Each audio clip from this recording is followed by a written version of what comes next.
irmãos e amigos, a passagem da palavra do Senhor para a qual eu devo chamar sua atenção está no Evangelho de Mateus, no capítulo de número 25. Gostaria de ler o versículo 31 e o versículo de número 32. Atente para a palavra do Senhor, este texto. Cristo falando pelo Espírito: e quando o Filho do Homem vier em sua glória e todos os santos anjos com ele, então se assentará no trono da sua glória, e todas as nações serão reunidas diante dele, e apartará uns dos outros, como o pastor aparta dos bodes as ovelhas. Bem, isso é sobre o retorno de Cristo em glória e o julgamento final. Penso que é válido recordarmos o contexto em que nos encontramos. O Senhor está concluindo a resposta dada àquela pergunta dupla dos discípulos ao saírem pela última vez do templo em Jerusalém. Diga-nos, Senhor, diz-nos que sinais haverão destas coisas, a destruição de Jerusalém, e qual o sinal do final dos tempos e do teu retorno? E assim o Senhor procede respondendo esta pergunta, mas é claro, como mestre, como pastor, aplicando, exortando e advertindo a cada um. O Salvador conclui então aqui o seu ensino sobre o final dos tempos. E ele então agora declara o seu advento, a sua parousia, a sua presença mais uma vez aqui nos ares, neste mundo, e o julgamento final, total, geral, de todas as nações. Bem, ele ensinou sobre o final dos tempos, como nós vimos no capítulo 24, do versículo 1 ao 43. Então ele aplicou a advertência como admoestação a grupos diferentes, crentes no Senhor Jesus Cristo, iniciando, é claro, pelos seus servos responsáveis pelo pastoreio do rebanho, versículo 44 a 51. Então ele dirigiu a sua palavra àqueles que no cristianismo afirmam ser cristãos, que estão debaixo, assim por dizer, do guarda-chuva do cristianismo como um todo, mas que não nasceram do Espírito ainda. Eles advertem através desta parábola das 10 jovens, das 10 virgens, a estarem prontos, preparados, salvos para o iminente retorno do Senhor Jesus Cristo. Então, na sequência, ele lida com todos os seus servos, todos os discípulos, cada verdadeiro crente no Senhor, e ele se dirige a estes crentes como discípulos, como servos, o que estabelece o fato de que nós não somos apenas crentes redimidos, mas nós pertencemos ao Salvador como servos de Cristo Jesus, e devemos apresentar a ele então um dia para prestarmos contas como servos de Cristo. E agora, ele se dirige a toda a humanidade reunida a partir deste versículo 31, ao versículo de número 46. Assim, tendo ensinado sobre o final dos tempos aqui, ele passa agora a falar sobre a eternidade. E quando o Filho do Homem vier em sua glória e todos os santos anjos com ele, final dos tempos, então ele entra na eternidade. Então se assentará no trono da sua glória e todas as nações serão reunidas diante dele. Bem, nós vemos que o Senhor aponta para o final de todas as coisas, o início da era eterna. E ele nos diz que quando ele retornar por fim a este mundo, sua última vinda, segunda e última vinda, então ele trará à consumação todas as coisas.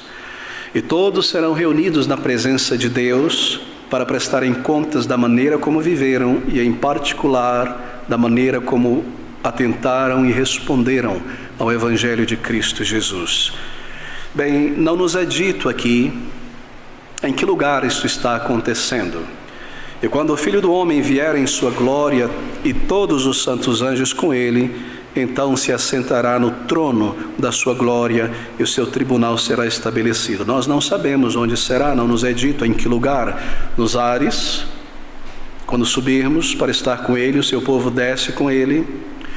No céu, onde está a igreja neste momento, no terceiro céu, assim por dizer, ou seria no novo céu e na nova terra que o Senhor acaba de criar, e ali, neste lugar visível, físico, dimensional e real, nós estaremos, este tribunal será estabelecido.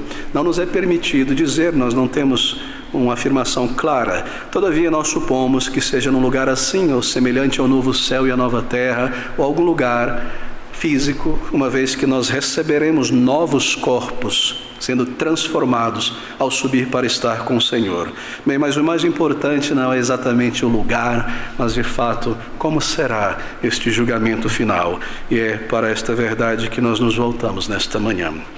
Bem, nós temos a descrição então deste procedimento no versículo de número 31 em diante. E aqui está. Observe, queridos, cada palavra é importante. E quando o Filho do Homem vier em sua glória. A primeira coisa que nós aprendemos aqui é quem será este juiz. E todos os santos anjos com ele, então, se assentará no trono da sua glória. O Filho do Homem, isto é, o próprio Senhor Jesus Cristo, um termo que ele sempre toma do Antigo Testamento para referir-se à sua encarnação. E veja, ele irá julgar homens também como homem, o Deus homem, daí o Filho do Homem.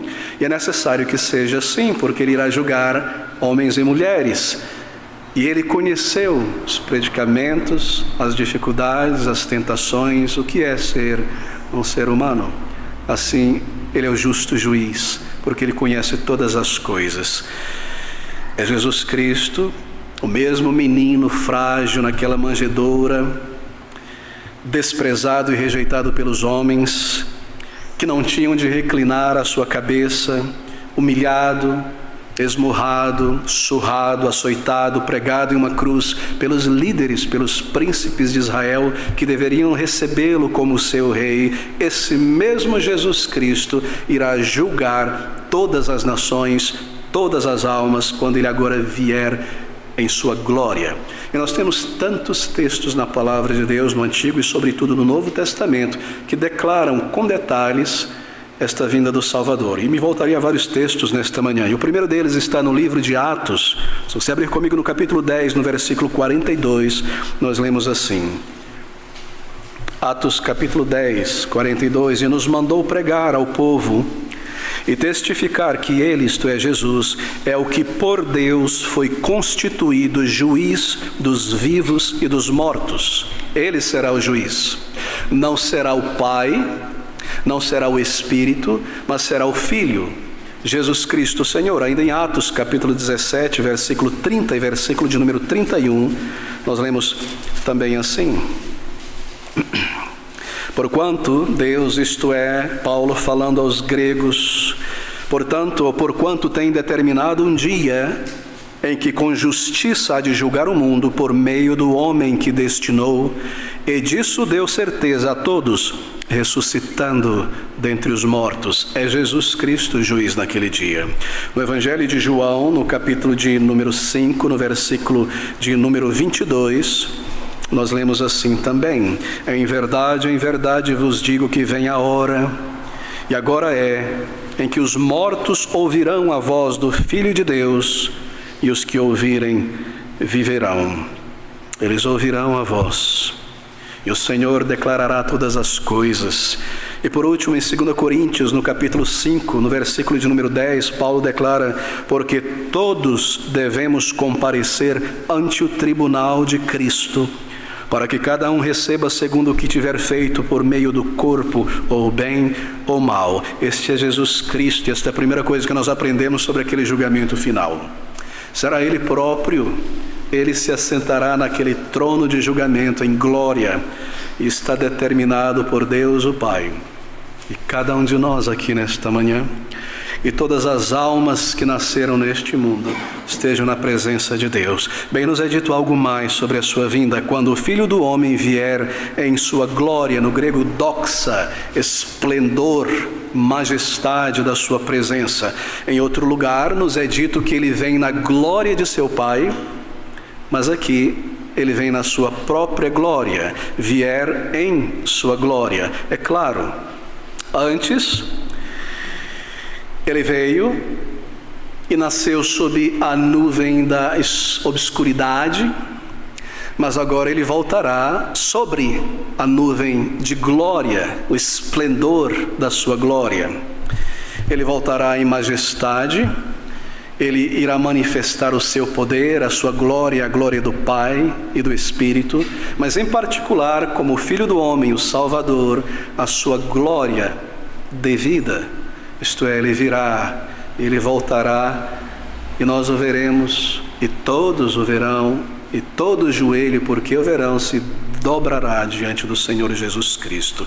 Bem, ele voltará no esplendor da sua majestade. Se você der um passo atrás, no capítulo 24, versículo 30, nós lemos assim, ele descreve isto: então aparecerá no céu o sinal do Filho do Homem, e todas as tribos da terra ou nações se lamentarão, e verão o Filho do Homem vindo sobre as nuvens do céu, com poderio e grande glória. E quando o Filho do Homem vier em sua glória e todos os santos anjos com ele, então se assentará no trono da sua glória. Quantas vezes ele descreveu isso? Eu acho que soou maravilhoso aos olhos dos discípulos, mas nos parecia incompreensível para eles. Eles esperavam Cristo ser rei aqui neste mundo, nesta terra. Mas gradativamente o Senhor traz relances de compreensão à mente deles. Quantas vezes ele disse: o meu reino não é deste mundo, eu devo ser humilhado e rejeitado e entregar a minha vida no lugar de pecadores para retomá-la na ressurreição, e então vereis o Filho do Homem descendo com poder e com glória. E aqui ele repete esta declaração. Então ele introduz o juízo, o que ele fará, como será, como isso acontecerá, quando vier em sua glória e todos os santos anjos com ele. Bem, ele terá um séquito, não somente para segui-lo, santos anjos, milhões e milhões e milhares de milhares, estes anjos virão para servi-lo. E são eles que irão convocar o tribunal e o julgamento. Capítulo 24, versículo 31, mais uma vez nós lemos: e ele enviará os seus anjos com rijo clamor de trombeta, os quais ajuntarão os seus escolhidos desde os quatro ventos, de uma a outra extremidade dos céus. Virá com este seu séquito, esta apoteose gloriosa, imensa, milhões e milhões de crentes.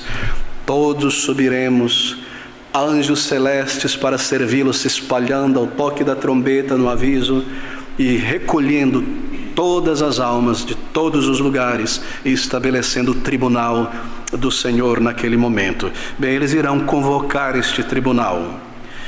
E neste momento, eles organizarão muito bem este tribunal, porque eles coletarão o trigo, separando-o do joio, e ele tomará os bons peixes dos maus peixes, os bons servos dos maus servos, e colocará cada um assentado, ou melhor, em pé em seu devido lugar.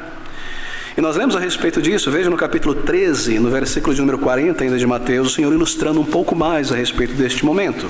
13:40, ele declara assim: assim como o joio é colhido e queimado no fogo, assim será na consumação deste mundo. Mandará o Filho do Homem os seus anjos, e eles colherão do seu reino tudo o que causa escândalo e os que cometem iniquidade. No versículo 43, então os justos resplandecerão como o sol no reino de seu Pai. Quem tem ouvidos para ouvir, ouça. Ainda no versículo 49 desse mesmo capítulo, nós lemos assim: assim será na consumação dos séculos. Mesmo termo, mesma ideia. Virão os anjos e separarão os maus entre os justos, e lançá-los-ão na fornalha de fogo. Ali haverá pranto e ranger de dentes. Bem, eles serão testemunhas da glória do Senhor Jesus. É maravilhoso pensar sobre isso, queridos irmãos. Eles foram criados por Cristo. Então, em um determinado momento, eles viram Deus, isto é, na pessoa do Filho, tomar um corpo e uma natureza humana e tornar-se menor do que os anjos. E ficaram pasmados e maravilhados, e o viram um menino, bebê, frágil neste mundo, e observaram a sua vida, sua palavra, seu ensino, como foi desprezado e como foi crucificado. Então, morto, ressurgiu, e ressurgindo, estes mesmos anjos o receberam na glória, onde ele foi coroado como Senhor sobre todas as coisas. E agora estes mesmos anjos, servos do Senhor, retornarão a este mundo. Penso que nós temos dificuldade de ver a figura aqui, porque nós temos talvez a propensão em pensar sobre anjos, não como seres talvez tão pessoais como nós, mas eles são tão pessoais como nós. Nos é dito que eles observam a igreja, nos é dito que eles observam o louvor do povo de Deus, assim como você e eu, conhecendo a verdade e muito mais, eles verão o Salvador. e se maravilharão e virão com ele em glória, em alegria em seus rostos, em louvor, em grande gozo triunfal com o Senhor. E voltarão, queridos amigos, com voz de arcanjo, ao som da trombeta do Senhor, entrarão e se espalharão no mundo com velocidade para recolher todas as coisas e separar todas as coisas, e estabelecer o tribunal de Cristo. Aqui estão. E quando vier o Senhor, o Filho do Homem, em sua glória, todos os santos anjos com ele, então se assentará no trono da sua glória. No trono da sua glória. Bem, esse trono, ele é mencionado em alguns momentos na palavra de Deus. Aqui neste mundo, nós vamos pela fé em oração ao trono da graça de Deus. Há misericórdia ainda, um lugar de clemência aos pés do Senhor Jesus, o Salvador.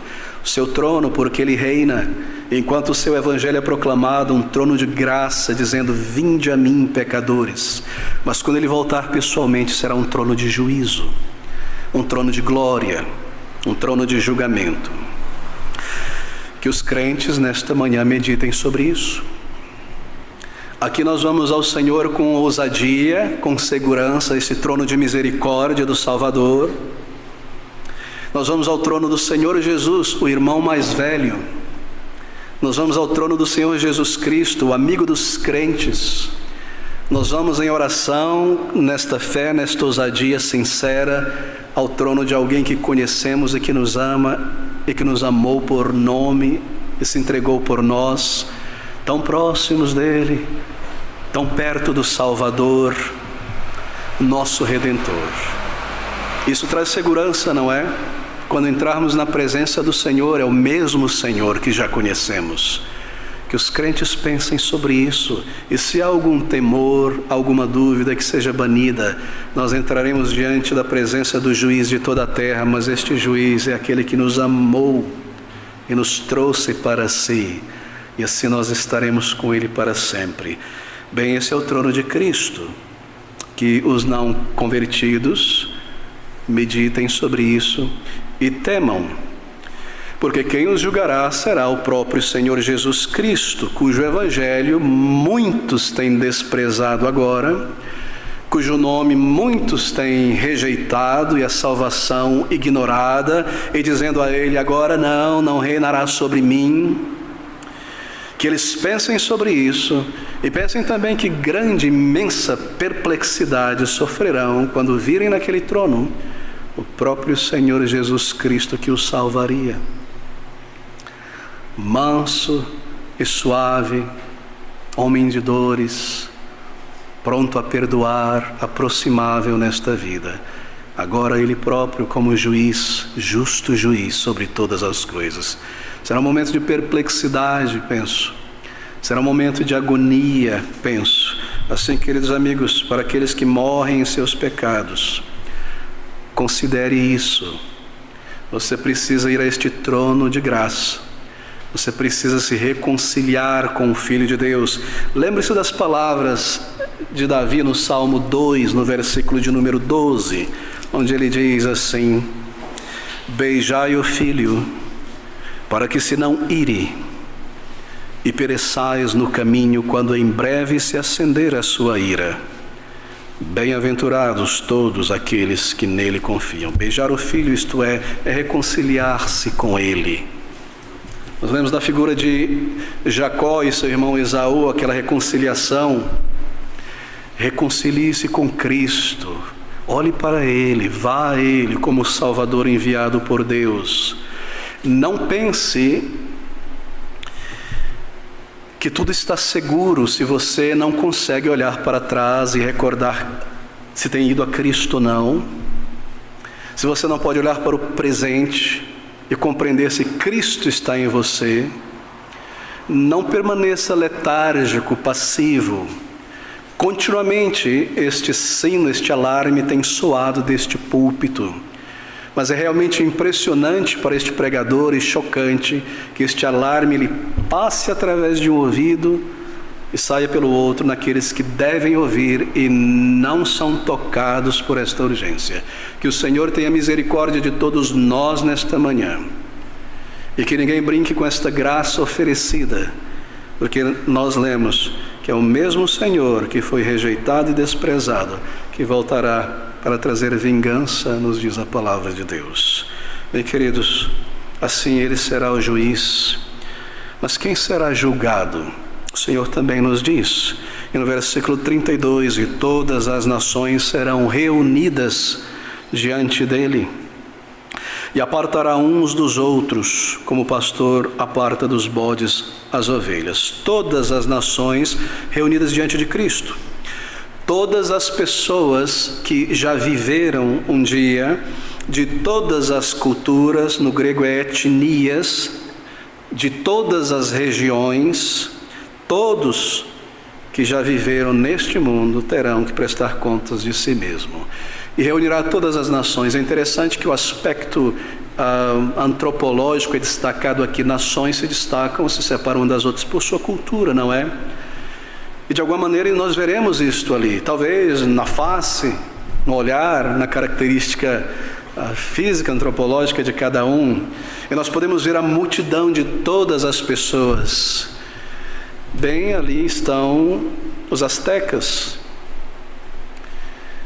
e ali estão os sírios, e os goitacazes também estão lá, e os mongóis, e os russos, e os paquistaneses, e aqueles do centro da África e da Angola, e ali estão os nordestinos, os paulistanos, os sulistas, os goianos, todas as culturas, em todas as épocas, de todas as línguas, diante do trono da graça.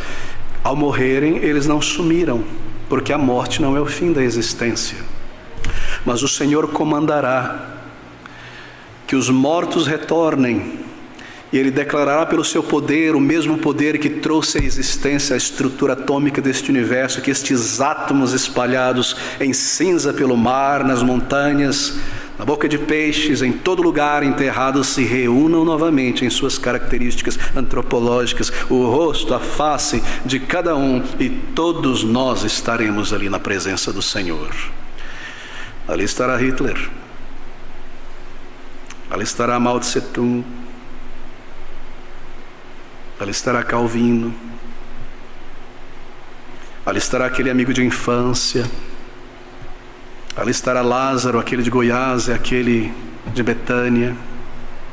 Ali estaremos todos, avós que não conhecemos, bisavós e trisavós que só ouvimos o nome, pessoas que nascerão depois de nós partirmos, cada um, querido amigo, aquela criança que partiu tão nova, aquele senhor de 100 anos, pessoas conhecidas, desconhecidas, todos os reis e imperadores. Ali estará Napoleão e Alexandre o Grande, Dom Pedro II também, Dom Pedro I. Ali estará guerreiros, ali estarão pessoas comuns e arquitetos. Neemias estará lá, mesmo Abel e Adão e Eva, e o último que nascer neste mundo, todos reunidos na presença de Cristo.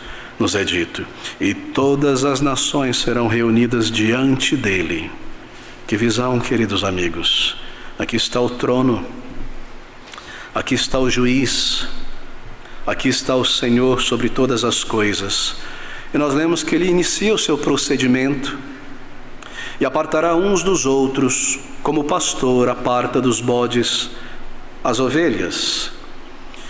Todos aqui, esta nação, esta massa incontável de almas de pessoas em seus corpos ressurretos, são agora divididos e separados, como o Senhor fendeu aquele mar vermelho em duas partes. E é impressionante que a divisão aqui não é entre rico e pobre, não é entre culto e ignorante, é uma e única só divisão, embora nas nações, na cultura e na história nós nos colocávamos pelos censos geográficos em categorias várias, diante do Senhor, apenas esta divisão: bodes e ovelhas. Não haverá mais distinção alguma ali no céu entre rei e súditos. Eles foram reis na terra e súditos na terra. Ali todos estarão divididos em duas categorias. Não é mencionado naquele dia nenhuma denominação, ali estão os batistas, os presbiterianos, os pentecostais, ovelhas e bodes. Não haverá qualquer divisão da mente humana nesta vida, estabelecida em categorias, apenas salvos e não salvos. Todas as distinções do passado e da história são eliminadas, e a única distinção, marque isso, que prevalecerá esta: conversão ou não conversão a Cristo. E o juiz, ou o juízo, melhor dizendo, será um evento muito importante. Eu penso que sim, eu tenho certeza que sim. Talvez, como eu, você, em alguns momentos, parou para pensar sobre muitas coisas. Como Deus fará para julgar essa situação aqui? Como Ele julgará esta pessoa e aquela?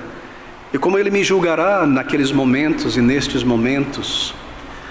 Este juízo, queridos amigos, será um momento de uma cirurgia precisa. Como pastor, muitas questões vêm à minha cabeça. Como o Senhor julgará este crente? Ele foi salvo de fato, ela foi redimida, é um filho de Deus, uma filha de Deus. Mas veja o comportamento dela na casa do Senhor. Como Ele julgará aquele que abandona o seu serviço? Como Ele julgará pastores que pregam doutrinas que não estão de acordo com a palavra de Deus, muitas vezes, ou por ignorância, ou por alguma outra razão? Como Ele fará com aqueles que desencaminharam pessoas por mau conselho? Como será aqueles que buscavam glória e projeção no corpo de Cristo, embora salvos? Como será esse galardão, ou estes açoites, usando ilustrações do Novo Testamento? Eu não sei, mas eu sei que será um juízo justo, perfeito, e Ele julgará estas coisas também entre nós.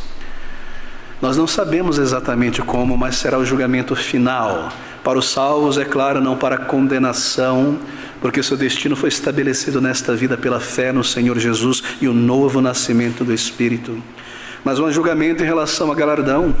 E para os ímpios, o grau de tormento que irão experimentar. Assim é um momento importante, uma separação cirúrgica será feita. E nós temos essa dificuldade, não é, aqui nessa vida, de fazer essa separação. Mas naquele dia, queridos irmãos e amigos, aquelas palavras do profeta Malaquias, lá no capítulo 3, no versículo 18, se cumprirão perfeitamente. Então vereis outra vez, diz o profeta, a diferença entre o justo e o ímpio, entre o que serve a Deus e o que não serve a Deus. Estará bem clara, será perfeita, será visível a todos.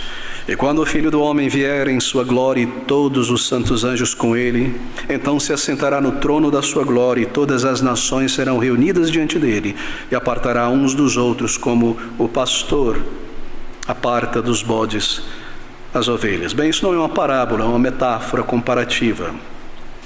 Mas no versículo 34, então dirá o rei, interessante, o pastor agora se torna rei.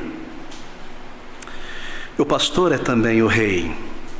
Ele pastoreia o seu povo, ele demonstra cuidado pelo seu povo, ele alimentou, ele protegeu, ele guardou as suas ovelhas até o final, com segurança, mas ele também é o rei que as justifica, que se assenta no tribunal e as justifica. Então dirá o rei aos que estiverem à sua direita, está aqui a sentença: vinde, vinde, benditos de meu Pai, possuí por herança o reino que vos está preparado desde a fundação do mundo. Vinde. O vinde do Senhor Jesus Cristo é repetido aqui. Um dia Ele nos chamou, vinde a mim os que estáis cansados e sobrecarregados, e por sua misericórdia, sentindo o nosso fardo, a nossa culpa, não aguentando mais, nós fomos a Ele.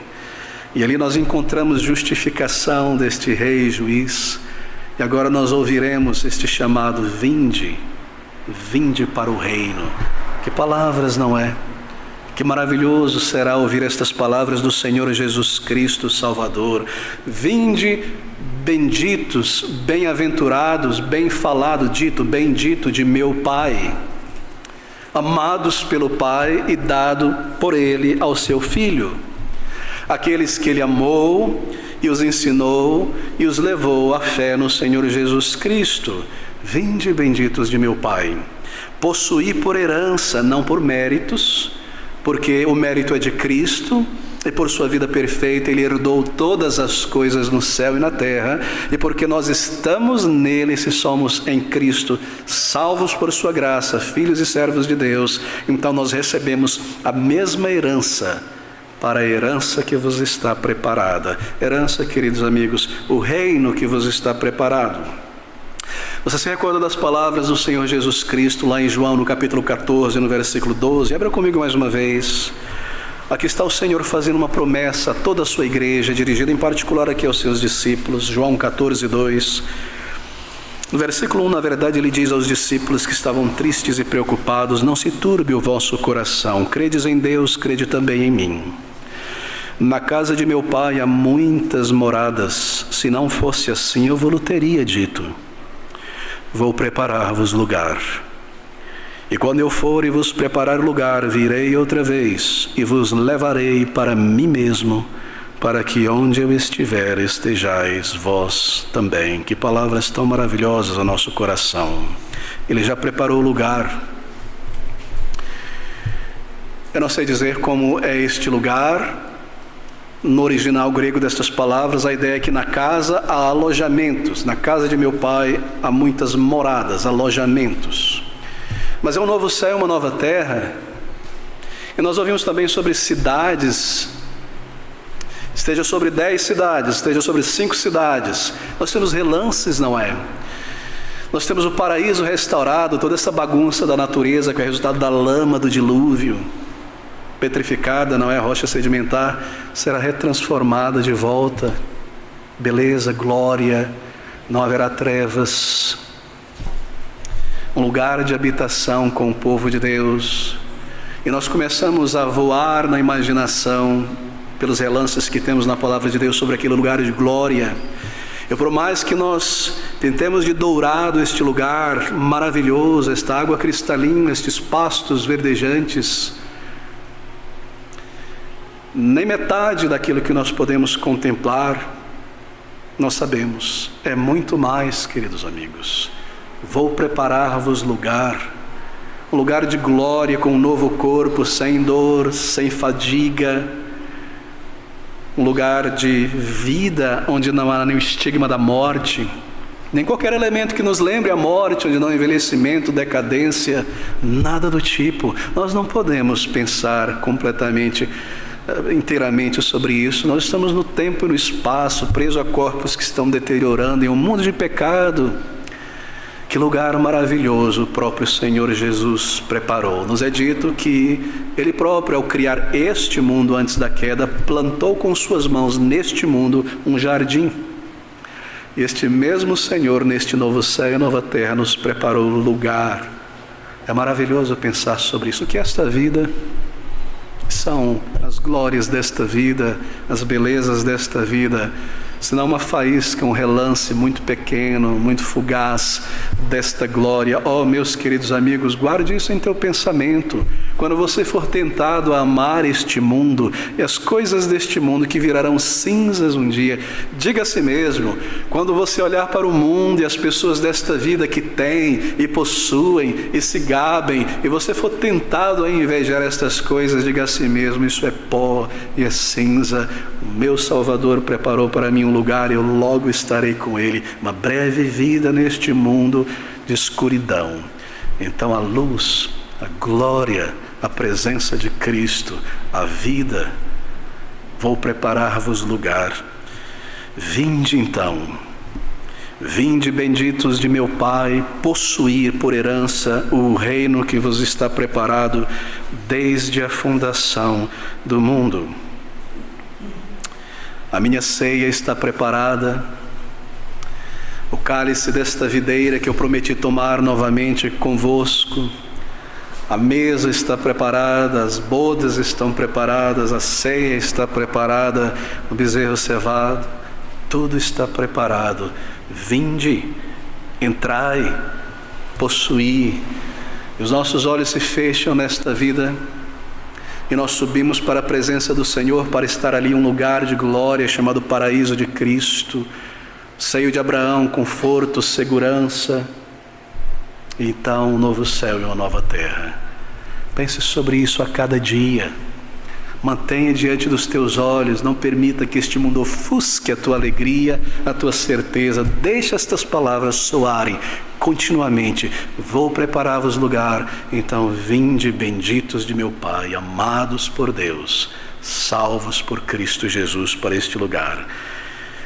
Na sequência nós lemos então como será conduzido este juízo.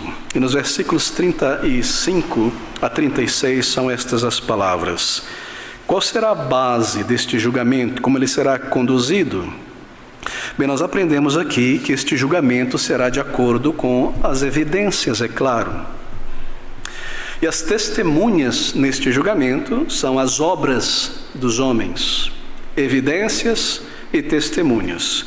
Bem, a razão ou justificativa da bênção, da entrada no céu, é declarada aqui. As suas obras.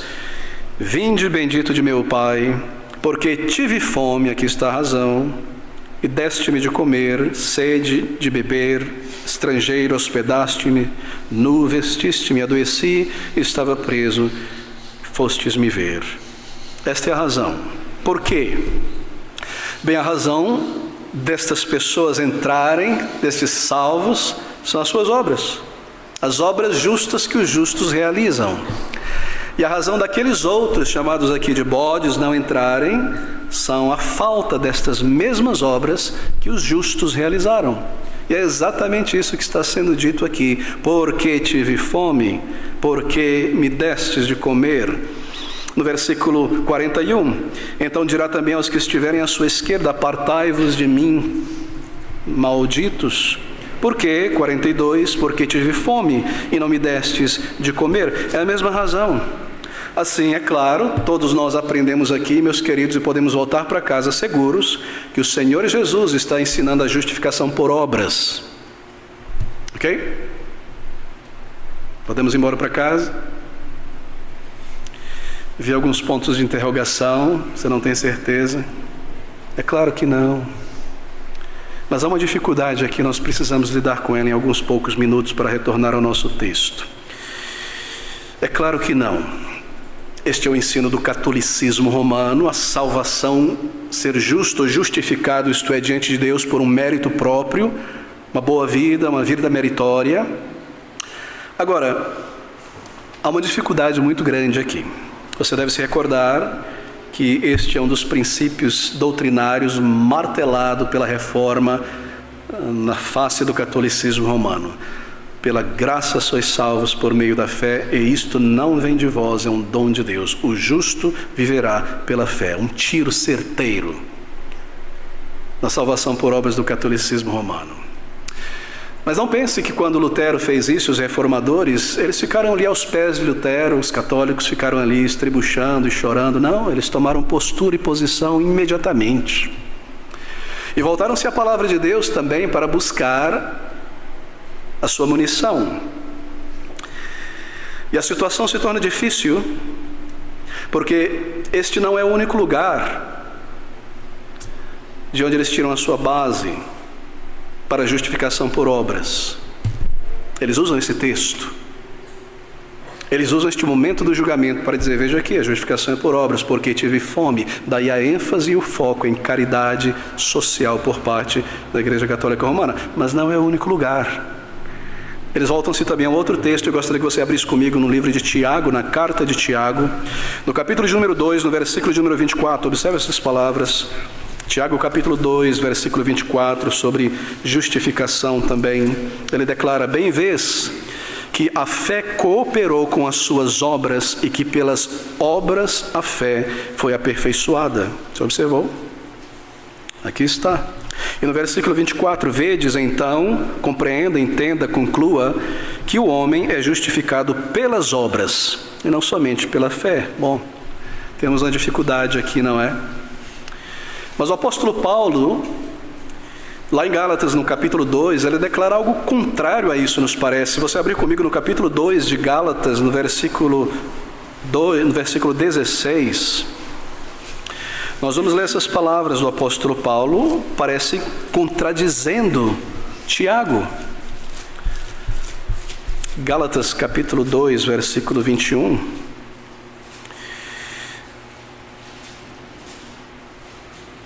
Não aniquilo a graça de Deus, porque se a justiça que é justificação, provém da lei, das obras, segue que Cristo morreu em vão. Espera aí. A contradição na palavra, Tiago está dizendo justificados pelas obras. Paulo está dizendo, se a justiça vem pelas obras da lei, Cristo morreu em vão. E ele aprofunda este ensino ao escrever também aos Efésios, no capítulo 2, logo na sequência, no versículo de número 8 e versículo de número 9, ele afirma com todas as palavras claras possíveis.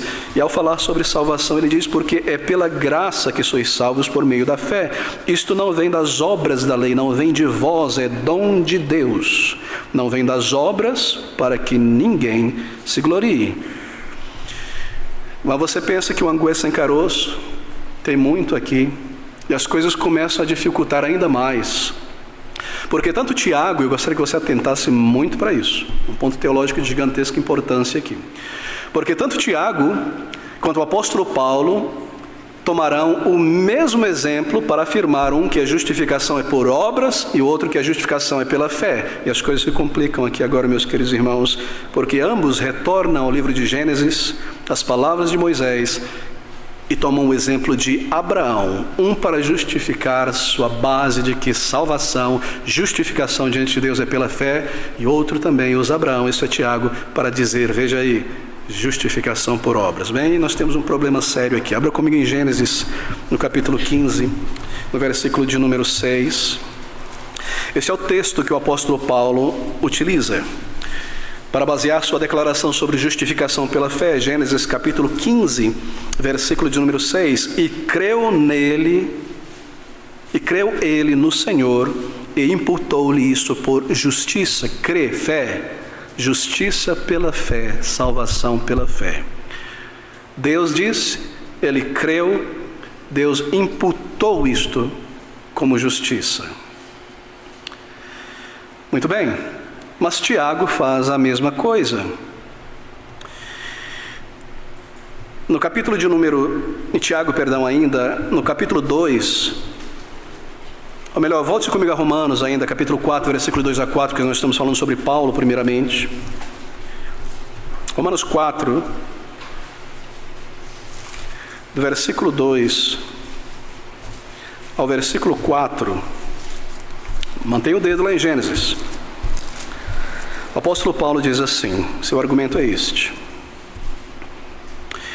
Porque se Abraão foi justificado pelas obras, tem de que se gloriar, mas não diante de Deus.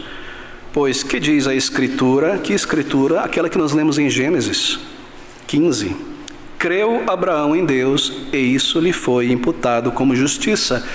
Paulo toma Abraão, no texto em que nós lemos, e diz, aqui está o exemplo.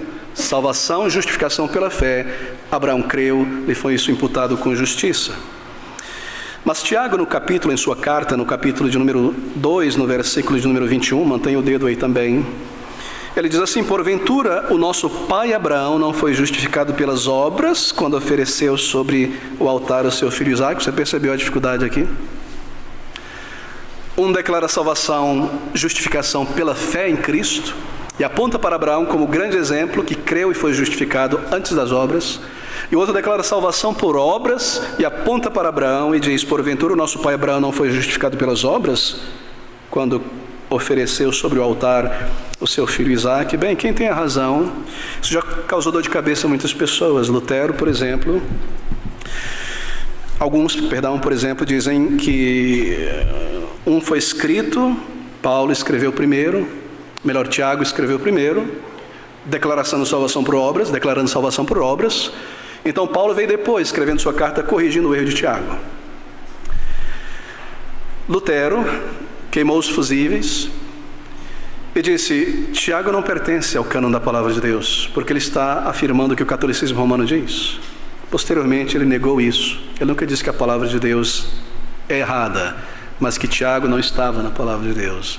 Posteriormente ele negou isso e voltou à sua firmeza na palavra de Deus e Tiago como um livro do cânon. Bem, a dificuldade é resolvida da seguinte maneira: ambos estão falando, Marques, sobre ser justificado por isso ou pelo aquilo.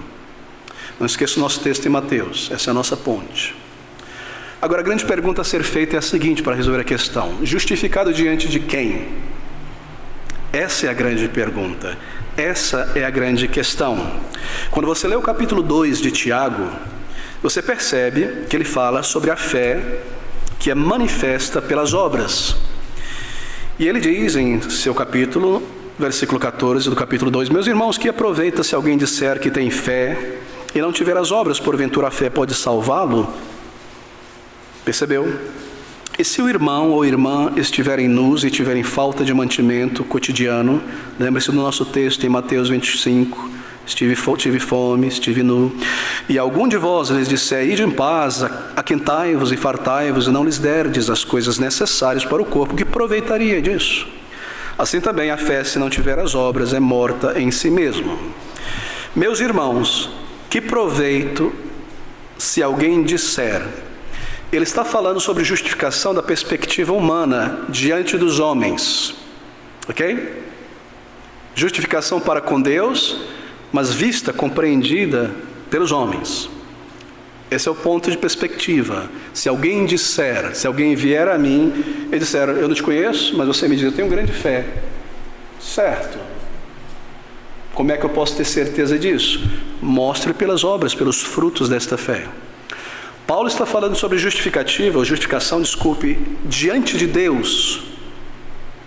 Ele está dizendo: Deus vê o coração. E a pergunta que nós fazemos é a seguinte: se eu chegar a você e você não me conhece e disser assim: eu consigo escalar o prédio do Banespa de cabeça para baixo em 15 minutos. Isso é uma reivindicação muito grande, não é? Como eu vou provar isso? Bem, só se eu conseguir fazer isso, e você crerá que eu tenho essa capacidade, certo? Muito bem. Você precisa ver para crer. Essa é a posição de Tiago. Eu preciso ver os frutos desta nova vida para entender que a fé salvífica em você. Sim, é a fé quem salva, mas não é uma fé isolada, não é a fé em si, é uma fé viva que produz frutos. Agora pense da perspectiva de Deus. Quanto tempo Deus precisa para saber se há em mim fé salvífica? 5 segundos, 5 dias, 5 meses, 5 anos? Não, ele consegue ver imediatamente, certo? Se ele vê imediatamente, ele sabe. Essa é a questão. Não há contradição. Diante de Deus, Abraão foi justificado pela fé. E quando esta fé precisou produzir o fruto veio. Ele ofereceu seu filho Isaque. Tiago está dizendo: você vem aqui e diz que tem fé em Cristo, é salvo. Onde está o fruto desta fé? Como ser humano, eu preciso ver o fruto. Assim, a perspectiva estabelece a diferença. Então não é contradição, é diferença. Salvação, queridos irmãos, é sempre pela fé. Obras nenhuma justificarão alguém diante de Deus. Somos justificados, tornados justos, o juiz batendo o martelo, não pelas obras da lei, mas pela fé em Cristo. Porém, a autenticidade dessa nossa fé é vista pelas obras, pelos frutos conhecerei. Nós temos obras, mas eu posso te enganar com essas obras, copiando boas obras. Você não vê o coração, mas Deus vê. De maneira que estas obras que nós realizamos, a autenticidade destas obras será testada pela qualidade delas. Assim, a fé que não tem frutos está morta. E veja como Tiago, ele na verdade concorda com Paulo e reafirma o que o apóstolo Paulo diz no capítulo 2, no versículo de número 23. Ele diz assim: e cumpriu-se a escritura que diz, e creu Abraão em Deus, e foi-lhe isso imputado como justiça, e foi chamado amigo de Deus. Percebeu? Ele creu, ele foi imputado com justiça. E para mim e para você, nós vimos isso quando ele obedeceu ao Senhor. Mas a fé estava ali habitando em seu coração, foi dada por Deus. Assim, eu preciso esperar para ver, porque nós podemos enganar uns aos outros aqui. Mas Deus não precisa esperar nada. Ele viu a fé residindo em Abraão antes da obra. Então, esse é o ensino da palavra de Deus. Assim, sem dúvida, as obras não justificarão ninguém diante de Deus. Somos justificados pela fé. Agora volte-se à nossa ponte, ao nosso capítulo 25, versículo de número 35, e tornou-se muito fácil compreender o que o Senhor Jesus Cristo quer dizer aqui. Vinde benditos de meu Pai, versículo de número 34, possuí por herança o céu, o reino que vos está preparado desde a fundação do mundo. Por quê? Porque tive fome, destes-me de comer, tive sede, destes-me de beber, era estrangeiro e hospedastes-me, porque houve frutos de uma verdadeira fé. A fé que justifica. Não era apenas blá blá blá, ir à igreja, bater o ponto na igreja aos domingos, seguir um rito, fazer uma campanha, bons sentimentos a respeito de Deus. Aqui estão as obras de um coração renascido. Porque aquele que não ama o seu irmão não conhece a Deus e não tem a Deus. Mas pastor, ele está falando sobre irmãos? É claro que sim, versículo 40, e respondendo o rei lhes dirá: em verdade vos digo que quando fizestes a um destes meus pequeninos irmãos, irmãos aqui é Cristo falando, são pessoas salvas, e não o irmão do catolicismo romano, todo mundo é irmão, aqui é o salvo, o irmão de Cristo Jesus, o filho mais velho, a mim o fizestes, amor fraternal. E também, é claro, misericórdia para com todas as criaturas de Deus, todo ser humano criado à imagem e semelhança de Deus. O fruto provou a raiz. É isso que ele está dizendo. E aqui ele está tomando um aspecto particular do fruto da vida cristã. Ele não está excluindo os demais, gozo, alegria, luta contra o pecado. Ele pega aquilo que é mais prático, que nós tendemos a deixar por último, mas que se alguém vive isso, está mostrando que ele já vive diante de Deus. Em outras palavras, se ele cumpre a segunda tábua da lei, os 6 mandamentos, ele tem vivido os primeiros 4 mandamentos, amado a Deus sobre todas as coisas, porque é Deus quem declara e que comanda estas coisas. Então, esta é a ideia, este é o ensino da palavra de Deus. Muito bem, veja Mateus 25, 35, e volte de novo a Tiago, capítulo 2, para afirmarmos essa questão. Eu leio Mateus 25, 35 e pulo para Tiago 2, 14 a 16. Porque tive fome e deste-me de comer, tive sede e deste-me de beber, estrangeiro e hospedaste-me, nu vestiste-me, visitaste-me na prisão e na enfermidade. Cuidado do corpo e cuidado da alma, afetivo. Tiago capítulo 2, 14 e 16. Meus irmãos, que aproveita se alguém disser que tem fé e não tiver as obras, porventura a fé poderá salvá-lo? E se o irmão, um destes meus pequeninos irmãos ou irmã, estiver nu, estive nu, e tiver falta de mantimento cotidiano, e o que você disser quando ele bater na tua porta, você tem fome, vá em paz, coma as gorduras, beba as doçuras. Tchau. O que adiantou isso? Palavras. Que adianta uma fé de palavras, as palavras certas, conhecer a linguagem de Sião e não ter a vida na alma. Aqui está a conexão com o texto do Senhor. Agora, versículo 45 de Mateus, versículo 40 de Mateus 25 diz assim: e respondendo o rei lhes dirá, em verdade vos digo que quando fizestes a um destes meus pequeninos irmãos, a mim o fizestes. Bem, veja a mesma ponte que nós acabamos de observar com Tiago, capítulo 2, versículo 15, e se o irmão ou irmã, percebeu? Fome, nu, necessitado, deste-me de comer, deste-me beber, o irmão ou a irmã, Mateus, a um destes meus pequeninos irmãos. Não há contradição aqui na palavra de Deus. Ele fala então sobre os domésticos da fé no versículo 40 do nosso texto. E respondendo ele lhes dirá: em verdade eu vos digo que quando o fizestes a um destes meus pequeninos, a mim também o fizestes. Bem, algo interessante então naquele momento do juízo final. Nosso tempo está se abreviando. É a resposta desses justos. E eles respondem então ao Senhor no versículo de número 37. Justo aqui, querido irmão, lembre-se, é sempre um termo forênsico nesse capítulo. Justo porque foi justificado pelo juiz, não justo porque é maravilhoso em si mesmo. Estes que são justificados pela fé responderão dizendo: Senhor, quando, advérbio de tempo, quando foi isso que nós te vimos assim, ó Cristo, desta maneira, e fizemos isso a ti? O Senhor passou por essa terra 2000 anos atrás. Nós nunca te demos um copo de água. Quando foi isso que aconteceu? Você percebe? Há uma singeleza de coração aqui, não é? Não há arrogância. Há uma dúvida saudável aqui. Mas o fato é este: o Senhor declara que eles fizeram isso. E eles fizeram. Mas por que eles não se recordam? Porque eles não se lembram. Quando foi, Senhor, que nós fizemos tais coisas? Bem, eles não se recordam, e aqui está um princípio para nós, porque eles não guardaram registro de suas boas obras. Eles deixaram para Deus guardar esse registro. Volte comigo a Mateus capítulo 6, versículo 24. O Senhor diz assim: guardai-vos de fazer a vossa religião esmolas diante dos homens para serdes vistos por eles.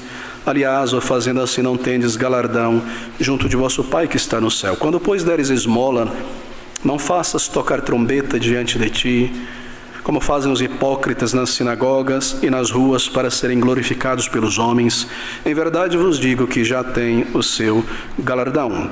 Mas quando tu deres esmola de comer, de beber, vestir o nu, não saiba a tua mão esquerda o que faz a tua mão direita. A ilustração do versículo 2 é essa: não tocar trombeta. Não é literal aqui, obviamente. Ele está usando uma figura de linguagem, uma hipérbole, exageração. Ninguém tocaria trombeta antes de orar, com alguma exceção de algum fariseu extremo que contrataria alguém para tocar trombeta, ou tarol, todo mundo olhasse, ele começava a orar: ó Deus de Israel, etc. Mas há algo mais sutil aqui. É claro, há maneiras mais sutis de anunciarmos a nossa religião e as nossas boas obras.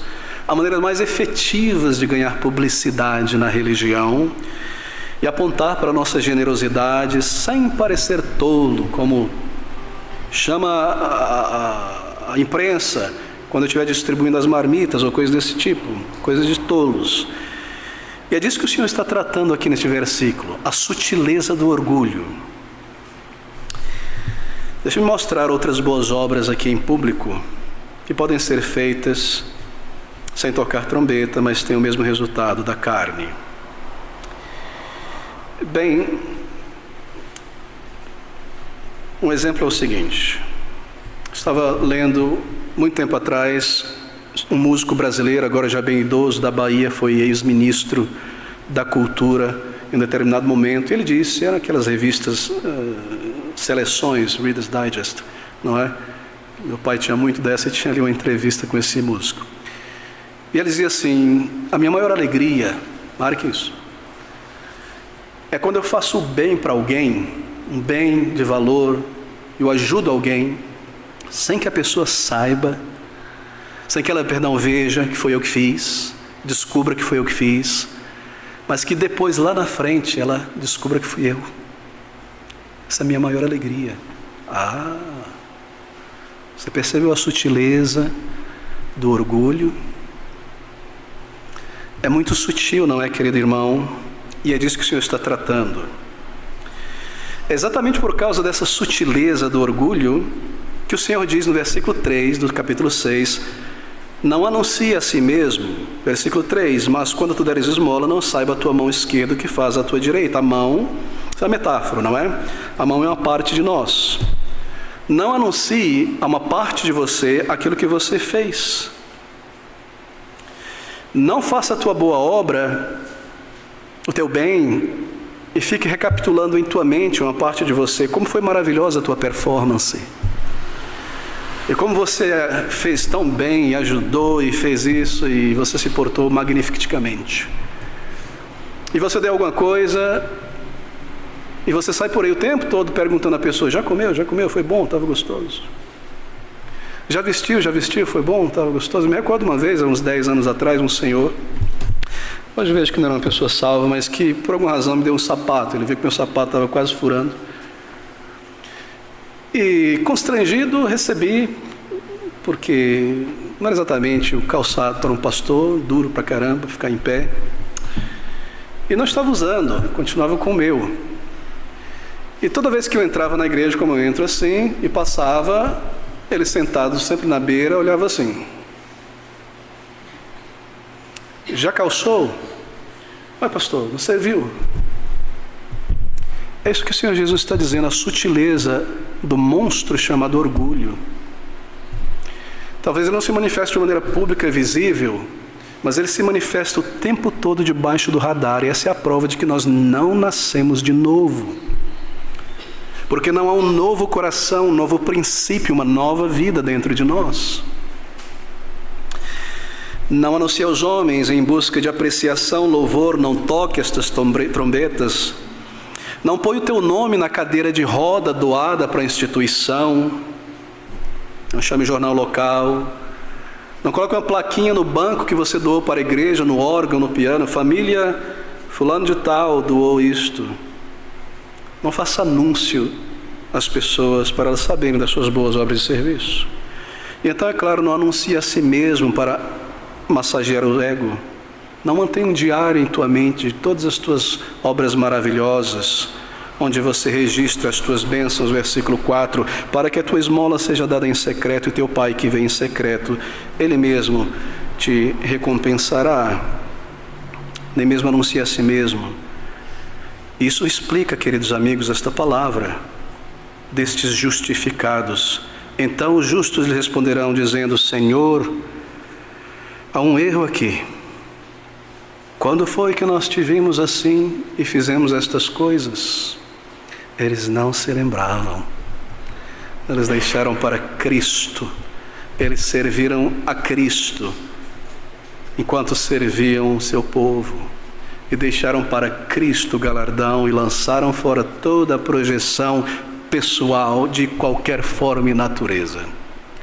E aqui o Senhor os recorda esta bênção. Veja, eu corro para o final agora. Então dirá também o Senhor respondendo a eles, no versículo de número 40, em verdade eu vos digo que quando o fizestes a um destes meus pequeninos irmãos, a mim o fizestes. A verdadeira obra de um coração regenerado se manifestou diariamente, não só no domingo, continuamente. Aquelas obras invisíveis que o povo de Deus realiza para o bem do povo de Deus, longe dos olhos das pessoas ao longo da semana. Uma nova vida, um novo coração, um novo princípio. Então ele diz, e a mesma resposta daqueles ímpios: então dirá também aos que estiverem à sua esquerda, 41, apartai-vos de mim, malditos, para o fogo eterno, preparado para o diabo e os seus anjos. Apartai-vos de mim. Apartai-vos de mim. Aqui nesta vida, poucos anos nós temos. Continuamente você ouve do Senhor, pela sua palavra, através da voz de seus servos: vinde a Cristo, vinde a Cristo. E você não deseja ir. E você fica acumulando estas boas obras invisíveis e sutis para tentar prestar contas diante de Deus por isso. Chegará este dia, diz o Senhor, que aquele que disse vinde a mim terá que te dizer: apartaste de mim, aparta-te de mim, para longe de mim. Para longe de mim, maldito. Maldito. Quão horrível isso.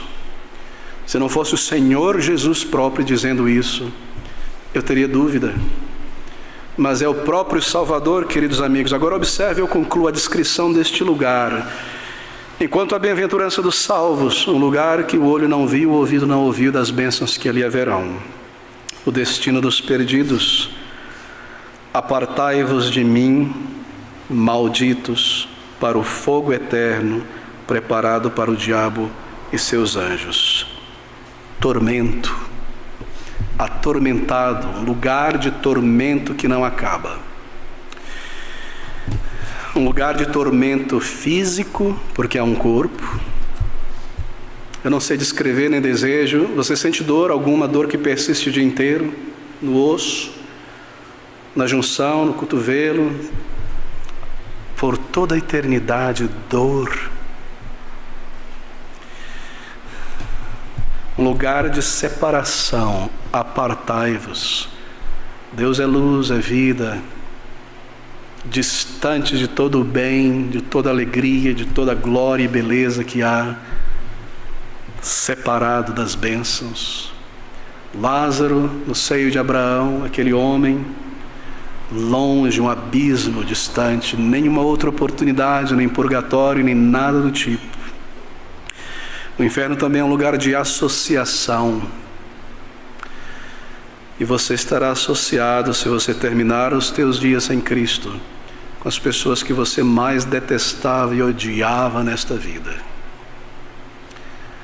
Associado com os piores seres humanos, com as piores mulheres, os piores homens que você conheceu. Você se associará com Hitler. Você se associará com pessoas que trouxeram mal à tua vida, com falsos pastores que te guiaram para a morte eterna. Você os odiará e eles te odiarão. Se associar com os demônios que possuem pessoas nesta terra, porque eles estarão lá também. Se associar com Satanás. O inferno é um lugar de associação, e o inferno é um lugar de fogo. Não me pergunte como é, um fogo que nunca se apaga, calor e ardor neste lugar de trevas, densas trevas. Tudo está contido nesta palavra. Apartai-vos de mim, malditos, para o fogo eterno, preparado para o diabo e os seus anjos. Eu não quero concluir aqui. Deixe-me concluir com este versículo, porque é a vinda do nosso Rei. 34.